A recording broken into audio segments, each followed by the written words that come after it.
everyone. This is Tiffany, and you're watching The Squeeb. And today, Jason James, my producer, is going to share with us a wonderful recipe for cranberry sauce. Cranberry sauce is one of the holiday favorites. It's coming up, and you can do this any time of year, basically, is get a fresh bag of cranberries. That always helps. 3 cups of water, half a cup of stevia sweetener.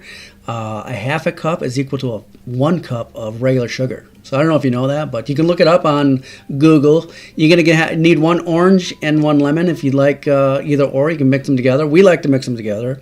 It's a good blend, tastes great. And we're going to show you how we unfold this process. So, Squeeb?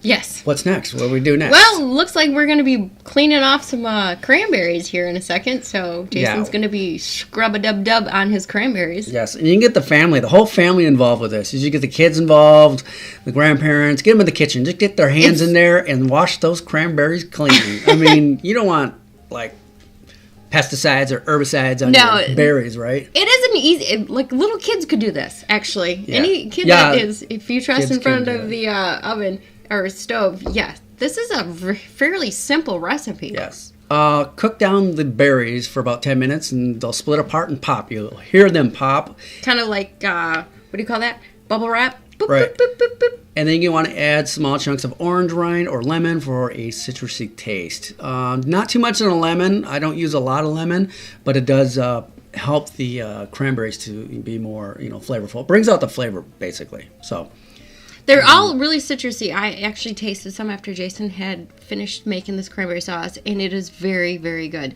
I would suggest, making this during the summer. It's a great recipe. It's very citrusy.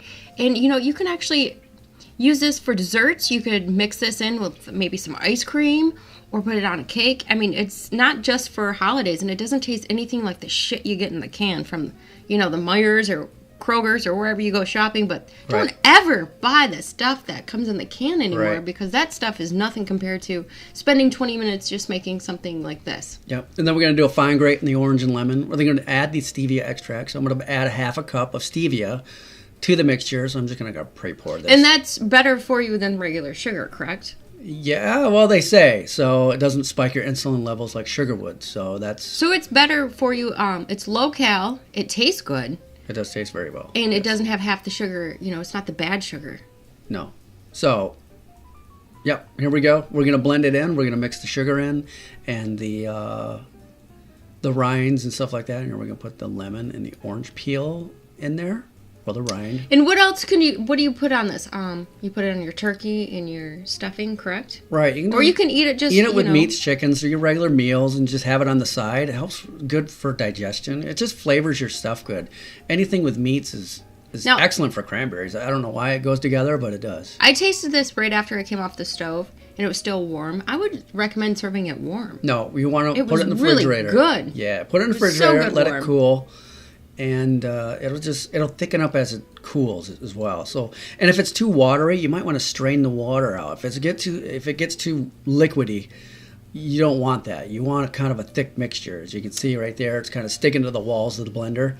That's kind of the consistency you want. If it's like falling down the walls of that blender, it's not good because then it's too thin. It won't thicken up. So if you're having a big family get-together, you want to make sure you make more than one batch because that one bag only did about 2.5 cups. That's good for like 2 or 3 people, in a setting or something like that. Yeah, but you definitely want. If you have a big group, you're going to want to do 2, 3 bags, and then And it's the same process. You just boil twice. Oops! I almost tipped over the cranberries. Oops. Okay.